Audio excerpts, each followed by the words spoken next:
Welcome to the Best Half Show, where we believe that the second half of your life can be 10x better than your first half. This is a contrarian show. Not only is the number one standing podcast on the internet, we have the most contrarian ideas. Last year, you heard our views on Bitcoin, the real estate market, gold, and who is going to win the US election. Today's show, you're going to hear our investment ideas and predictions. Today's show will be the most contrarian show you've ever heard. Welcome to the Best Half Show. Mark, we had a really fun discussion the other day about some of our past predictions. Let's review a couple of them. For those who've been following our podcast since the beginning, Mark and I agree on a few things. We disagree on most things from an investment perspective and some health ideas. But what we learned is two men can have complete different opinions on things and actually both be right. Gold has been the number one performer of all the asset classes in the past year. And Bitcoin's number two. Even though we both have different opinions on it, we were right about that. We both agreed on the real estate collapse happening across North America and other markets around the world. Maybe you want to talk about some of the predictions we made and some things that have come true. Sure. We talked about the stock market being overvalued, the real estate market being overvalued, equities in general being overvalued. I am a big fan of gold. I believe that we are heading into what's called a capital rotation event. This happens 4 times a century when investors panic out of equities, rush into safe things like gold, precious metals, energy, agriculture, things you can actually hold. That's one of my biggest predictions for the next few years. The physical world's going to make a massive resurgence. A lot of people are big fans of digital and think the world is exciting with AI, incredible things that are happening. But I think there's going to be a rude awakening for people saying, wow, the physical world still really matters. We need food, we need shelter, we need factors for production and that sort of thing. So I think proven to be accurate. That's probably one of the biggest questions for me. Is Bitcoin a risk asset like tech stocks, or is it more a safety asset like gold? And certainly a lot of people who hold Bitcoin think of it as digital gold. It's called digital gold. They even show it as a gold piece, which I think is not by accident. Risk assets were overvalued and just ready for a spark. People are saying Trump is doing this with tariffs. As Scott Bessent has said, this stuff was massively overvalued and it's Tinder waiting for a spark to happen. I don't think Trump is making necessarily stocks go down. In our August show, we did talk about how overvalued the market was and it was ready for a crash. We talked about Warren Buffett going into cash. A lot of that's been happening. Jamie Dimon selling all the shares. We knew the market was overvalued. What Bessent said was really interesting. He said that it's really the Mag 7 that we've been overvalued. This is a Mag 7 problem, not a MAGA problem. I'm still a big believer in the Mag 7. Long term, I think tech wins. In terms of the last few months, it's not been very good for a lot of these tech companies, probably because they're overvalued. What we'll see in the future is interesting. The next 5 years, what do you see happening in the next 5 years? I know we have different paths in terms of ideas and how we're going to reach those things in the next 5 years. So I do think price is important. You can have a stock or any asset that is fabulous, but if you're paying too much, you're taking a big risk. I think Mag 7 companies have a long way to fall from here. People are going to be shocked at how low they go, especially priced in terms of barrels of oil, ounces of gold, or acres of farmland. I would expect them to go down at least 50% from here, if not 70%. I think people will be shocked at how low they go. I'm a big fan of Chinese tech stocks. They still may go down from here. They could still go down, but they've already had their crash in 2022. So there's not as further for it to go. They're going down, but not as much. They're going down 3-4%. I am very impressed with Chinese technology. They have a massive domestic market. I really saw when I went to Thailand how dominant Chinese brands are. It's shocking. Not just technology, in appliances, in cars. They're learning how to market. Chinese companies are getting savvier this way. So I'm a big fan of the Chinese stock market. I think if you're going to invest in regular equities, that's a great place to go. India, another place. Big fan of Argentina. Argentina has a free market leader now. Real estate prices have increased 50% in a year. I think it's going to go 50% up again. If you invested in Colombian real estate in 2004, as one of my friends did, you would have made a fortune. One of the things I've heard is you'll never make more money in life than when you buy something that goes from terrible to less bad. Argentina has been a show for like 100 years. A lot of things are broken, don't work. A lot of things are really cheap. I think what you're going to see potentially is some major price appreciation because the inflation has gone from over 100% a year to now 12%. When inflation goes down, things get better. Corruption goes down. Crime goes down. It's so hard when you're in an economy and there's high inflation. Nobody trusts each other. People getting rid of their money all the time. It's really hard. I think Argentina is going to be a great place to be. In fact, I think it's going to have more wealth increase than any other country on earth for the next 20 years.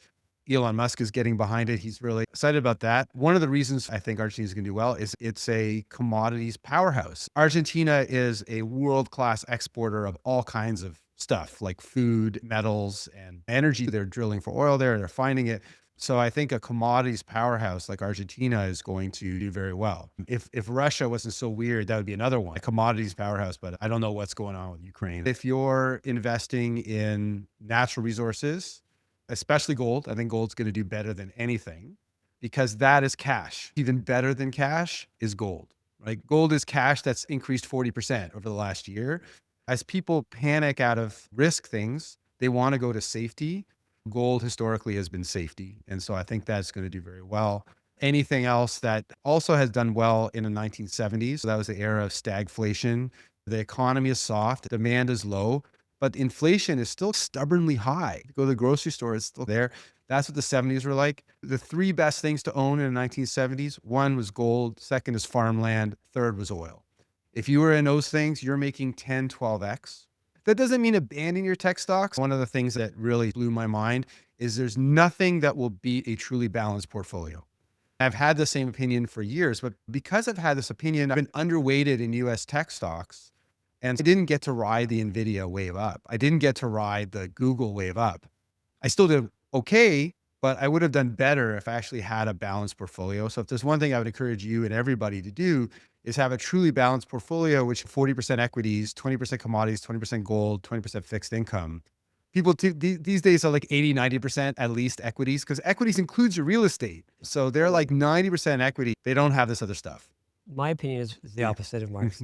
I believe we live in an age of technology. If you did a 40-year study and only invested in the top 5 tech stocks every year, and you equally weighted them every year, so you'd have to rebalance them every year, over a 40-year period, which is a long period, you're over 40%. I do believe in Bitcoin for many reasons. One of them is the adoption that's starting to happen. Jack Dorsey owns 40% of all the terminals. Every time you go into a store or business, Jack Dorsey's coming to Square, they control 40% of the market. And he's made it publicly clear within the next year, they're going to be using Bitcoin in all these terminals. That's just one company. That's one that has 40%. Then you've got MasterCard, one of the biggest payment companies in the world, adopting Bitcoin. The adoption is off the charts. You have to look at some of the bigger trends. To me, it's like the internet was like in 1998, where people are like, oh, this is crazy. It's not going to work. But the growth curve for 15 years has been incredible. I'm not saying it's the best investment in the world, but it does have a proven track record over 60% a year, 15 years, even the last year, which has been really volatile. So what I like about it, there's scarcity. Only 21 million, 70% of it never gets sold. They'll just hold it forever. Only 30% trades it. What I like about Bitcoin is there's only 21 million, there's a couple million coins to be mined left.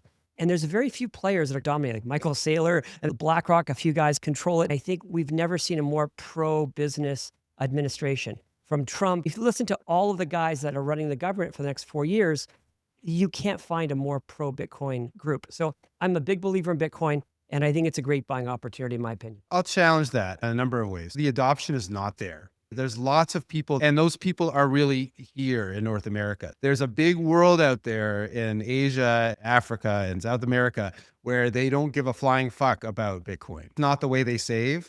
In fact, digital gold savings accounts have all kinds of things that we don't have here. People say, you can't walk through your airport. You can't fly somewhere with your gold. In terms of adoption, it's actually never been lower, Bitcoin. People aren't using it anymore. I make payments with it and I receive payments with it. That doesn't happen anymore. Bitcoin can go up and down by 5% in a day. Who wants to take that risk? Maybe 4 or 5 years ago, people actually used it for payments. It's not used as payments anymore. Even a lot of Bitcoin maxis now admit that. It's a store of value. Gold's been around 5,000 years. Bitcoin's been around for 14 years. Bitcoin is super volatile. Gold is a lot more stable. And gold is used around the world. Gold is used China, India, and central banks aren't stacking Bitcoin. They're stacking gold. The wealthiest families in the world are stacking gold. They don't stack Bitcoin. That's my biggest problem with Bitcoin. It doesn't do anything. It's not a good medium of exchange because stablecoins are better. It's not a medium of account. Who prices things in terms of Bitcoin? We price things in terms of dollars. The other is store of value. At best, Bitcoin is a speculation that it will be a store of value in the future. That's a hell of a bet, right? And so maybe at 20,000 a coin, that's a good bet. At 80,000, not as good. Certainly at 100,000, it was really not a good speculation. Coiners often say zoom out, and so you'll have people on X saying, look, Bitcoin sucks. And then Bitcoin Maxi say, zoom out. Let's look at the last 14 years. Let's look at how well Bitcoin has done. I would say, let's zoom out more. Let's zoom out 200 years back and look at a number of bubbles and mass delusions have happened in history. This isn't the first one. And that's what I think it is. I think it's a mass delusion. And honestly, the smarter you are, the more likely you are to be taken in by it. So you should be complimented by that. If you look at gold for the last 50 years, One of the best performing assets. look at equities and you look at the charts, 50 years, real estate. Though. You have to pick the right equities. If you use, for example, if you look, it's actually shocked me at how well gold has performed, especially because it's a manipulated and suppressed asset. If you look over almost any time frame, 5 years, 10 years, 20 years, over the last 20 years, it's up 638%. Some equities have done well, but you really have to pick the right ones. if you look at gold from the 80 up till now, it took sometimes 30 years just to get your money back. So Okay, everything has its season. Again, if you want to use 50-year charts, that's fine, but it's not going to perform very well. What people don't talk about when they talk about investments is taxes. Taxes take 50% usually of our gains. When you look at how people can purchase Bitcoin, have it in a digital wallet, take it to a country that doesn't tax Bitcoin, you pay zero tax. With other assets, it's very difficult to do that. So I think you have to look at the tax consequences of our investments as well. Investment guys always forget about, we have to pay tax there's on that. capital gains tax this year. In Canada. The States and most places in the world. The thing about selling Bitcoin is very easy because it's a digital wallet in Portugal where you don't pay tax on it. You can do that. So in gold, let's use gold as an analogy. If you want to sell your gold, first of all, if you're in London, you can't sell it in London because you want to get the highest price. You want to sell it in New York. You actually have to go to Switzerland to melt it down to a certain size. That's the only time they'll take it in New York. That's not true. If you're a central bank and you have huge amounts of it, it's very easy to sell gold. It's very easy to sell it quietly if you want it. You can sell it for cash or anything you want.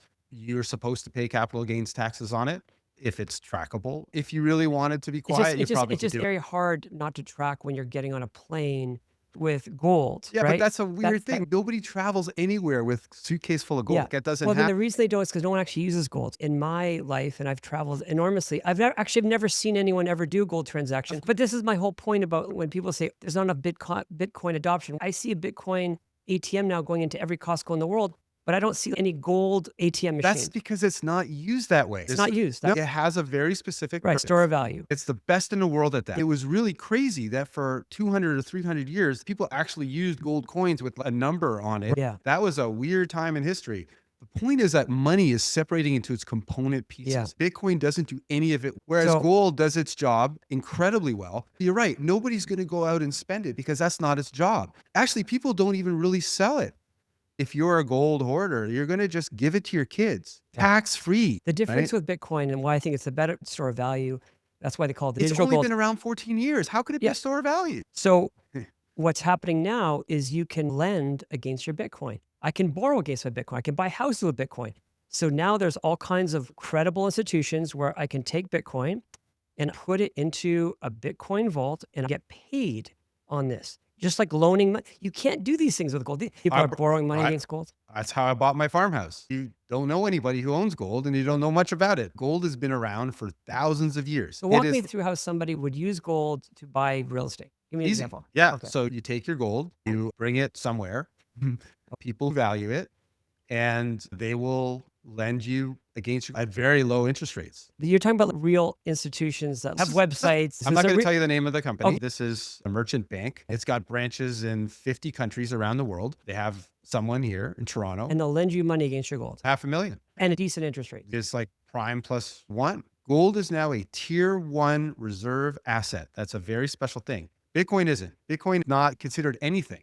By big, it's like the U.S. government, big banks or whatever. So this is actually a big, and it's actually one of the reasons why the price of gold is going up so much. Yeah. Because normally, it's very weird for the price of gold to go up 40% in a year. That's the reason why it's not happened before is because the price of gold is suppressed.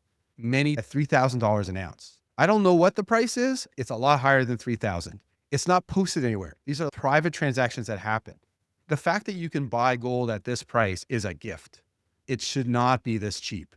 And it's this cheap because the price is suppressed and because most of the gold that's traded are futures. 99% plus are paper gold. You can see this in the charts. You'll see the price get slammed for $30 on no news. What's happened is someone's just bought or went short $8 billion worth of gold and dumped it all at once. And they did it so they can manipulate the price and so that they can manipulate people's minds on it. If all you did was buy gold the Asian day and then sell it when the Western markets open, you would make so much money. If you were to buy it during the Western hours, you're going to be flat. That's the extent to which it's manipulated. And it's one of the reasons why gold is one of the best investments you can make right now. It's artificially low. I know people say, wow, it's so high. It's at an all-time high. At one point, Bitcoin was at an all-time high too at $3,000. And then it went to 108. I think that's probably going to happen with gold too. At some point, this manipulation scheme is going to break down and you're going to see it achieve its full value. It is strange how gold trades for different prices based on which country, which market. It's very complicated. What I like about Bitcoin, it trades 24/7 around the world. We're all paying the same. For you, 14 years is a long time, but zoom out. Because if you're to look at like the last 100 years, you look at the last 200 years, you see a few things. First of all, again, in the 1970s, gold was the best performing asset. I wouldn't say have 100% of your assets in gold. There's research that shows the optimal portfolio do well in any time frame. And the answer is 19% gold. It's higher than any investment advisor would ever say. The most aggressive would say 10% typically, but it's 19%. It's really high. If we have a return of the 70s or the return of the 1930s, your stocks are going to do really poorly, right? Or 70s, your bonds did incredibly poorly. But you're right. Like, how many people were smart enough to sell their gold in 1980 and buy bonds with it? Very few, but that was the exact right thing to do. I remember mentioning to you, hey, you should probably consider selling your Bitcoin at $100,000 a coin. And you're like, no, it's my top performing asset. Why would I do that? I'm like, you should do it because it's your top performing asset. When things go up too high, too fast, that's actually for the next decade, probably the opposite that's going to do well. My dad did a really great thing. I don't think he had much gold, but what he did do is he bought bonds in 1980, 1981, when he was getting paid 20% for Canada savings bonds.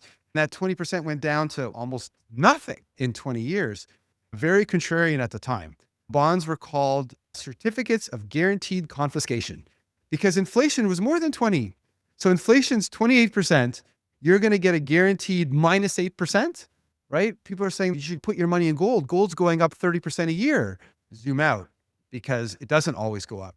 Yeah, if you look at the history of gold, it's only a couple of years and then it happens like 20 years later. They're very short bursts that gold has a couple year run. What I like about Bitcoin, it's very consistent. I think we can both be right about different ideas. I appreciate your opinion on Bitcoin.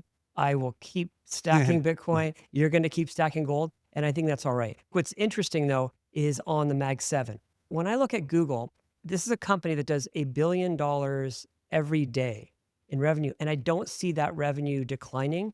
You can't function 24 hours without using a Google product. They don't actually manufacture anything. So they're not worried about these tariff things. I think about Google and I think it's a great long-term bet. Apple was one of my best, actually my best performing stock for a very long time. I sold it a few weeks ago, but they're getting crushed by the tariffs because they're a manufacturing company and they're getting crushed by not just the Chinese tariffs, but all the other countries. They moved to Vietnam and they're getting crushed. So I can see Apple being targeted. It's very hard for me to make an argument like, oh, now would be a good time to sell Google because over the next 10 years, they're going to continue to own the world. Their earnings have not up that much. Apple's is worse. I've been saying that for years. I'm like, what's going on? Apple's earnings are not growing. Maybe the only thing they're selling more are their dongles. You need like 4 dongles to run your Apple products these days. Steve Jobs is spinning in his grave. Google's not been growing its earnings very much. And I don't think Google is well placed to crush it in the AI revolution. YouTube, if they were to spin off YouTube, it would be like the Mag. They have a company called Waymo, which is an incredible cyber taxi business. The margins in that business are off the charts. And that's why I think Tesla's undervalued right now. It's 50% off. It's undervalued. In a few months, when they get in the cyber taxi business, You value them completely differently. Yes, Google's core business is not what it used to be. It's not really growing. What's really Tesla is potentially the cyber taxi business and especially the Optimus robot business. When I drove here today, the car drove by itself the entire way. These cars actually work and they do self-drive. So when they get in a cyber taxi business and the car comes and picks you up and there's no driver, that's a massive margin business. It's a game changer. The question is, what is the hard value versus the speculation value? Sometimes speculations really work out. We don't know how good that cyber taxi business is going to be or the Optimus business. Optimus could get crushed by Chinese competition. We don't know. If you look at Uber, take a look at the value of Uber. They still have to pay their drivers. Imagine the Uber model where you're not paying for drivers. The model is incredibly profitable. So then what is a fair value to pay per share? It's overvalued for that speculation. You might be right, but I think it's better to pay $100 a share, which is probably where Tesla's going, than $300 a share based on speculation. And it's a risk. It may work out. It may not work out. I'm a big fan of value investing. I do love Warren Buffett's approach. In real estate, I'm a value investor, and that's why I've done well. But in technology, it's a bit different. You have to see the future. And I've been a Tesla customer in, I guess, 12 years, a bunch of their cars. Every time Elon's made a prediction, it's always turned out to be right. For example, he comes out with his Model Y. And on his introduction night, he says, this won't just be the best-selling SUV in the world. It'll be the best-selling car of any category, every country in the world. And then it turns out to be true. 2 years in a row, it'll happen again this year. You never bet against Elon. This is a guy that has an incredible propensity to be right about technology. He's saying now, this will not just be the best-selling robot. This will be the best-selling product of all time, of any product. I think he's right. Is it going to take 2 years? You're going to take 3 years? You're going to buy based on CEO's hype. I've been a customer for 12 years. I've seen everything that Elon has said. There's a reason he's the richest guy in the world. I don't think you bet against the world's smartest, resourceful guy. It's hard to take bets against that guy. I heard the same when Tesla was $430 a share. Even he admitted it was overpriced. But I said, you should absolutely short Tesla. I only like to short things that are a sure bet. Tesla bulls are crazy. They could bid it up to $800. I said, at $430, it's insane. The amount of growth they would need would exceed the planet's resources. He exceeded that value already. They had that as a stock list. It went from $430 a share. Now it's $250. Yeah, because the stock split. The stock is down 50% from the all-time high. That would have been a great short sell. All the people who were buying Tesla at $400, who would buy Tesla $400, they've all lost huge amounts of money. They haven't lost it because they haven't sold. Guys that buy Bitcoin, just hold it. If I'm up 400% for 4 years, I'm not down today. I'm not selling it. Guys buy real companies, Google or Apple or Tesla. These are going to be there for 5 years. They're not traders. I agree with you. Traders are going to lose their shirts, but I'm not a trader. Guys that are buying for a long term, they look at real businesses, use every friggin' day of their lives. They look around the world and go, I don't know anyone that wouldn't use this. They're like, I'm going to bet on that. That's what I'm talking about. It's a different kind of investment. No, stocks for over 15 years. I totally get that. In a technology business, you could lose a lot if you don't buy at a good price. A great example is Amazon. Yeah. I'd argue Amazon's actually a good buy right now. 15 times earnings. Certainly a lot better than it was. Yeah, Amazon's growing at 30% a year. It's trading at 15 times earnings.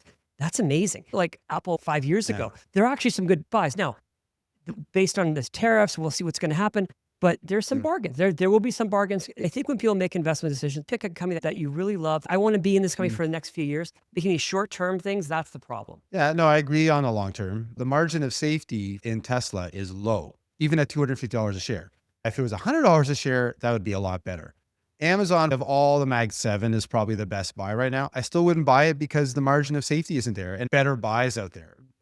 I like the Chinese equivalent of every one of these stocks. Instead of buying Amazon, I'd buy Meituan in China. I'd buy JD.com. I'd buy Alibaba. The multiples are just way lower on them. They call it the DeepSeek moment. That's when DeepSeek had their AI come out and everyone's AI companies are overvalued in the US and they're equalizing. The Mag 7 are starting to equalize what the Chinese tech companies are trading for. So I think there's some equalization going on. The Chinese were definitely a bargain and it looks like the US ones are going to, but I just would not bet against anything American right now. I just can't imagine over the next 4 or 8 years, anyone betting against America is a good bet. I think what they're setting up is incredible. Now there's a difference between betting against and not betting on. So I am betting against. I think in this market, you have to have some short bets. I do. I'm shorting a number of American mid-sized restaurants. These are like Cheesecake Factory and these kind of companies.